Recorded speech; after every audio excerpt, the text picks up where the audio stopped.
Alright, so hopefully I can make this video rather short. Hopefully the audio isn't cutting things off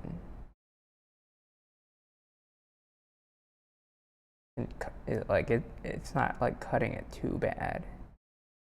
I'd say the background noise may be a little bit louder than usual. Hopefully it's alright. Okay, so yeah, I'm going to be starting out a series on intro to E&M, electrodynamics, electricity and magnetism. I'd like to probably record a lot of the things that I've learned in this class through a series of lectures. Lectures that I'll probably give out in my own right. I like to figure out, like, how would I explain this stuff? Because I'm in, yeah. Oh, by the way, I'm in my senior year. Actually, in a couple days, I graduate and I get my physics degree. Next academic year, I'm going to be a grad student, a physics grad student. So,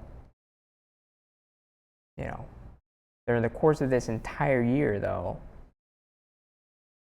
among some of the courses that I've been taking, E&M has been one of them. The first semester, fall semester, I took E&M 1, which was comprised pretty much of like chapters 1 through 7 of this book right here. I'd say it was kind of like a Griffiths E&M styled course. My professor for that class, he had us do some computational work in like MathCAD or something like this. Yeah, I was actually in MathCAD. I'd say most of it was like, okay, copying down some of the code that he'd done, some of his simulations. He, in a way, inherited that to us. But in doing that, I do think that maybe we brushed over some of the theory stuff, some of the physics. And so, yeah, I'd like to definitely go over this. My second E&M course was this semester. It's a spring. Today, it's a rainy day outside, but it's a spring. May. And the professor I had for this class was actually different than my E&M 1 professor. And yeah, he definitely taught, if E&M 1 was from chapter 1, 2, 3, 4, 5, and 6, and 7, I'd say the professor I have for E&M 2 went over 7, 8, 9, 10, 11, 12.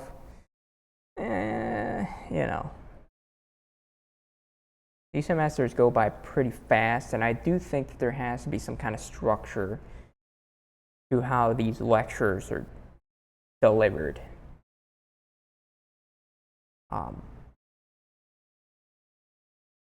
Because you have your exam days. That's like 4 of them if you consider your 3 exams for the body of the class, and then your final,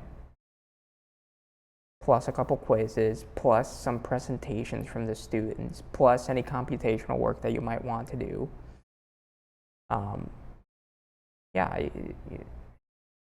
You end up not having a lot of lecture days. Let's be honest here. And I don't know, I did a little bit of math on this. I calculated that, with all these things in mind, in one semester, like an academic year is 2 semesters, in one semester, 5 months or so, something like this, you'll get about 18 to 19 good lectures in there. 18 to 19. And that's considering for the both cases where you have your type of course that's given out, delivered like 2 times per week. That's like, how, at least for my classes, both semesters, it was like that. It was 2 times a week.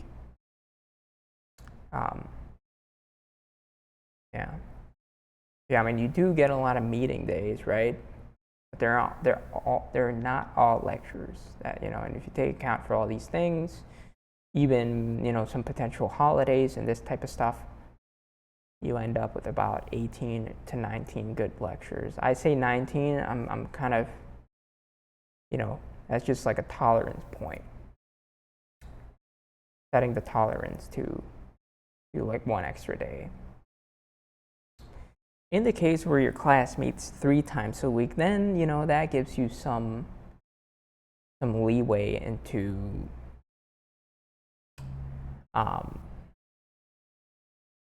doing like extra stuff like computational work. But I'd say that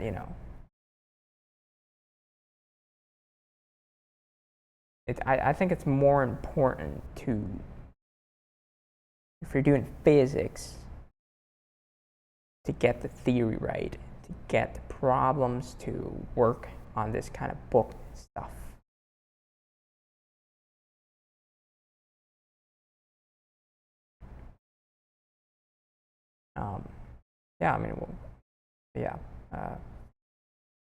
With that being said, I think that's what I'm going to try and do. I'm going to do a couple things. I'm going to do videos that are pure lectures, like the type of thing you'd see in like your average class. And then I'm going to do some extra videos that are going to accompany these sort of lecture videos. So I'll like link them or something that will have me working through specific problems.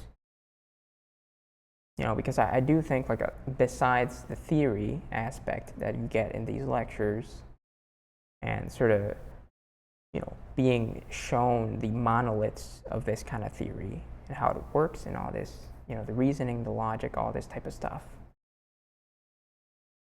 Doing problems is like very important. I think a lot of professors sort of skim over that. I think at these levels, right,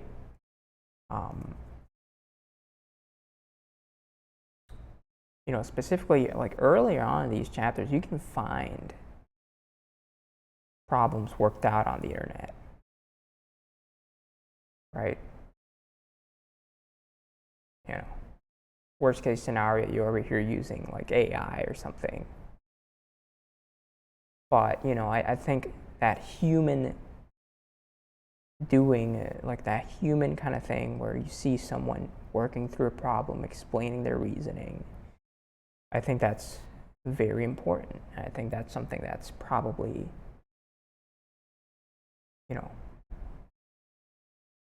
or decaying away, I'd say. Looking at the solution of like a piece of paper or some AI output, I don't think that's enough to really kind of understand, learn from someone. I think it's,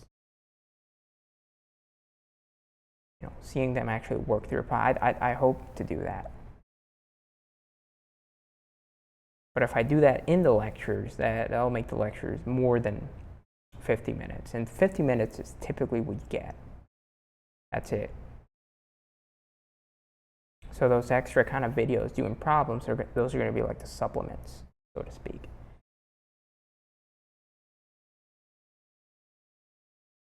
All right, I think this video is about to be around 10 minutes, so yeah.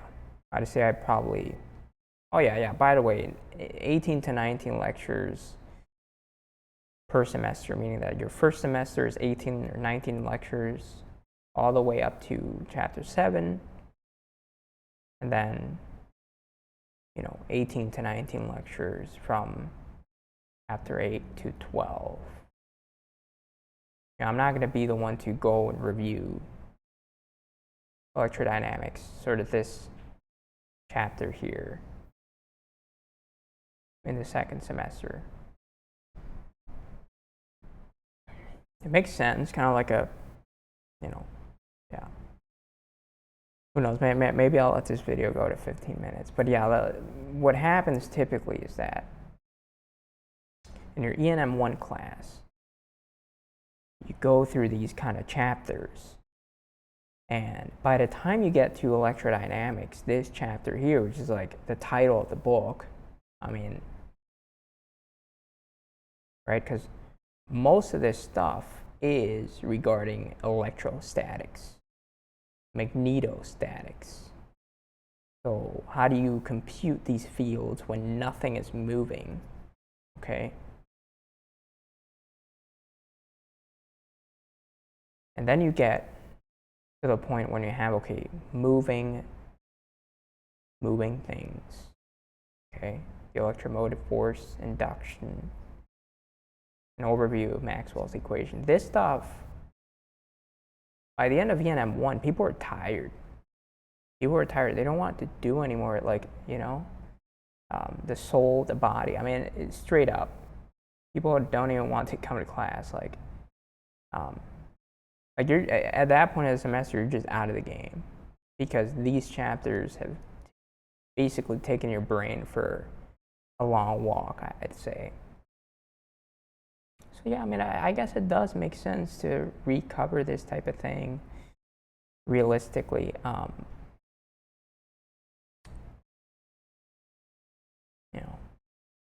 The math that I did actually just considered 18 to 19 lectures from chapter 8 all the way to 12 for E&M 2.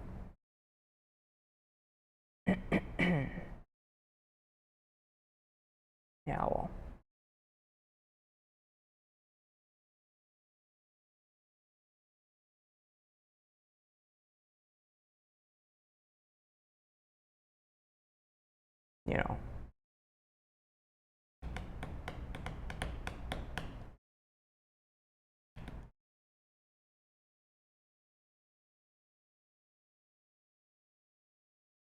Thinking, well, at least in the course of this kind of online kind of thing, it's like YouTube thing, it makes sense to go things only one time because they're recorded. But yeah, definitely realistically, if you were to teach this class realistically, it does make sense that you'd want to review the latter chapter from the previous class, just to sort of tie everything up, I guess you could say, yeah. So that's where the 18 to 19 lecture tolerance, goes, yeah.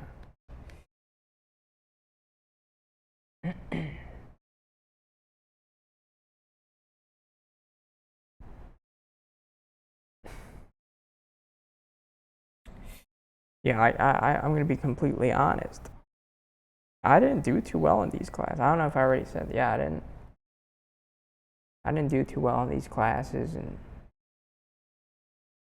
I guess, I can get something out of this. I can sort of coherently kind of organize my thoughts, put them in a YouTube video.